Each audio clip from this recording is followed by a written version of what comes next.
Chapter 19. The next day opened a new scene at Longbourn. Mr. Collins made his declaration in form.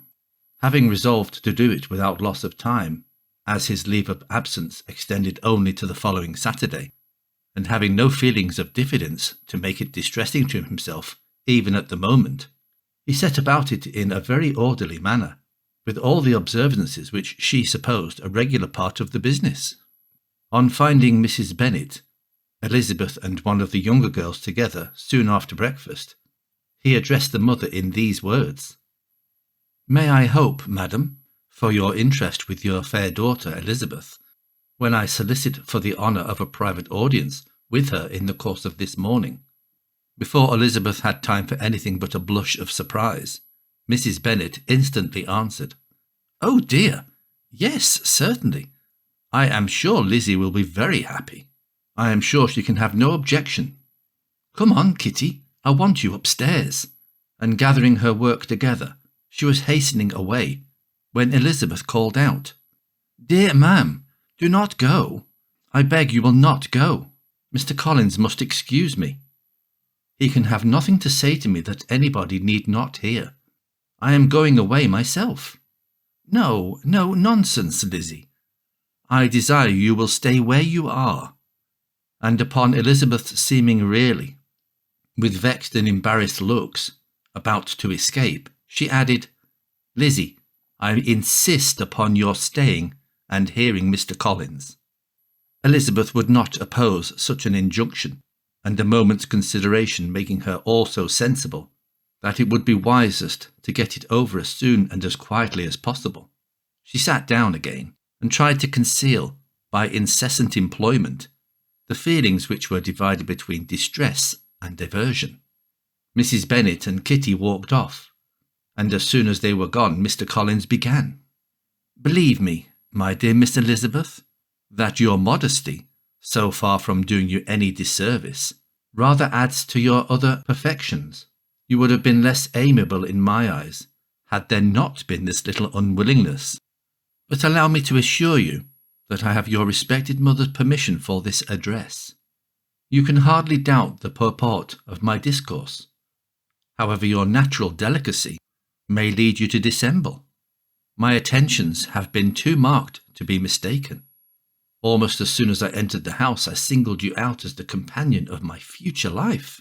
But before I am run away with by my feelings on this subject, perhaps it will be advisable for me to state my reasons for marrying, and, moreover, for coming into Hertfordshire with the design of selecting a wife, as I certainly did."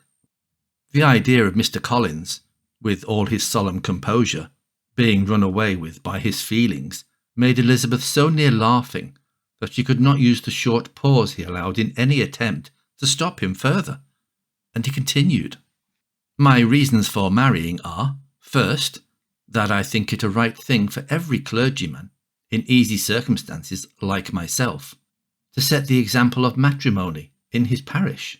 Secondly, that I am convinced it will add very greatly to my happiness. And thirdly, which perhaps I ought to have mentioned earlier, that it is the particular advice and recommendation of the very noble lady, whom I have the honour of calling patroness. Twice has she condescended to give me her opinion, unasked too, on this subject, and it was but the very Saturday night before I left Hunsford, between our pools at quadrille, while Mr. Jenkinson was arranging Mr. Burr's footstool, that she said, 'Mr. Collins, you must marry. A clergyman like you must marry. Choose properly. Choose a gentlewoman for my sake, and for your own. Let her be an active, useful sort of person, not brought up high, but able to make a small income go a good way. This is my advice. Find such a woman as soon as you can. Bring her to Hunsford, and I will visit her. Allow me, by the way, to observe, my fair cousin, that I do not reckon the notice and kindness of Lady Catherine de Bourgh as among the least of the advantages in my power to offer. You will find her manners beyond anything I can describe, and your wit and vivacity, I think, must be acceptable to her, especially when tempered with the silence and respect which her rank will inevitably excite. Thus much for my general intention in favour of matrimony. It remains to be told why my views were directed to Longbourn instead of my own neighbourhood, where I assure you there are many amiable young women. But the fact is that being as I am to inherit this estate after the death of your honoured father, who, however, may live many years longer, I could not satisfy myself without resolving to choose a wife from among his daughters, that the loss to them might be as little as possible when the melancholy event takes place, which, however, as I have already said, may not be for several years. This has been my motive, my fair cousin, and I flatter myself it will not sink me in your esteem. And now nothing remains for me but to assure you in the most animated language of the violence of my affection. To fortune I am perfectly indifferent. I shall make no demand of that nature on your father, since I am well aware that it could not be complied with, and that £1,000 in the 4 per cents, which will not be yours till after your mother's decease, is all that you may ever be entitled to. On that head, therefore, I shall be uniformly silent, and you may assure yourself that no ungenerous reproach shall ever pass my lips when we are married." It was absolutely necessary to interrupt him now. "You are too hasty, sir," she cried. "You forget that I have made no answer. Let me do it without further loss of time. Accept my thanks for the compliment you are paying me. I am very sensible of the honour of your proposals, but it is impossible for me to do otherwise than decline them." "I am not now to learn," replied Mr. Collins with a formal wave of the hand, "that it is usual with young ladies to reject the addresses of the man whom they secretly mean to accept, when he first applies for their favour, and that sometimes the refusal is repeated a second or even a third time. I am therefore by no means discouraged by what you have just said, and shall hope to lead you to the altar ere long." "Upon my word, sir," cried Elizabeth, "your hope is rather an extraordinary one after my declaration. I do assure you that I am not one of those young ladies, if such young ladies there are, who are so daring as to risk their happiness on the chance of being asked a second time. I am perfectly serious in my refusal. You could not make me happy, and I am convinced that I am the last woman in the world who would make you so. Nay, were your friend Lady Catherine to know me, I am persuaded she would find me in every respect ill qualified for the situation." "Were it certain that Lady Catherine would think so," said Mr. Collins very gravely, "but I cannot imagine that her ladyship would at all disapprove of you, and you may be certain that when I have the honour of seeing her again, I shall speak in the highest terms of your modesty, economy, and other amiable qualifications." "Indeed, Mr. Collins, all praise of me will be unnecessary. You must give me leave to judge for myself, and pay me the compliment of believing what I say. I wish you very happy and very rich, and by refusing your hand, do all in my power to prevent your being otherwise. In making me the offer, you must have satisfied the delicacy of your feelings with regard to my family, and may take possession of Longbourn estate whenever it falls, without any self-reproach. This matter may be considered, therefore, as finally settled." And rising as she thus spoke, she would have quitted the room, had not Mr. Collins thus addressed her. "When I do myself the honour of speaking to you next on the subject, I shall hope to receive a more favourable answer than you have now given me, though I am far from accusing you of cruelty at present, because I know it to be the established custom of your sex to reject a man on the first application, and perhaps you have even now said as much to encourage my suit as would be consistent with the true delicacy of the female character." "Really, Mr. Collins," cried Elizabeth with some warmth, "you puzzle me exceedingly.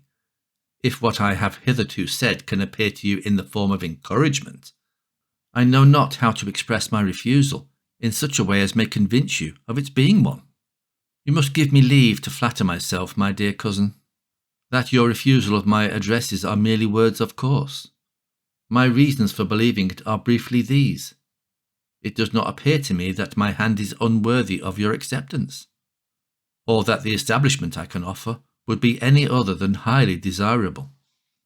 My situation in life, my connections with the family of De Burgh, and my relationship to your own, are circumstances highly in my favour, and you should take it into further consideration that, in spite of your manifold attractions, it is by no means certain that another offer of marriage may ever be made to you. Your portion is unhappily so small that it will in all likelihood undo the effects of your loveliness and amiable qualifications. As I must, therefore, conclude that you are not serious in your rejection of me, I shall choose to attribute it to your wish of increasing my love by suspense, according to the usual practice of elegant females. I do assure you, sir, that I have no pretensions whatever to the kind of elegance which consists in tormenting a respectable man. I would rather be paid the compliment of being believed sincere. I thank you again and again for the honour you have done me in your proposals, but to accept them is absolutely impossible. My feelings in every respect forbid it. Can I speak plainer?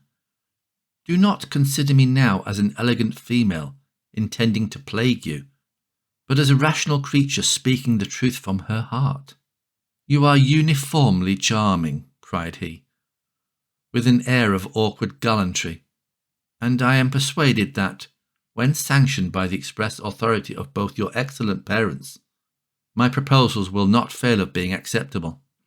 To such perseverance in wilful self-deception, Elizabeth would make no reply, and immediately and in silence withdrew, determined that if he persisted in considering her repeated refusals as flattering encouragement, to apply to her father, whose negative might be uttered in such a manner as must be decisive, and whose behaviour at least could not be mistaken for the affectation and coquetry of an elegant female.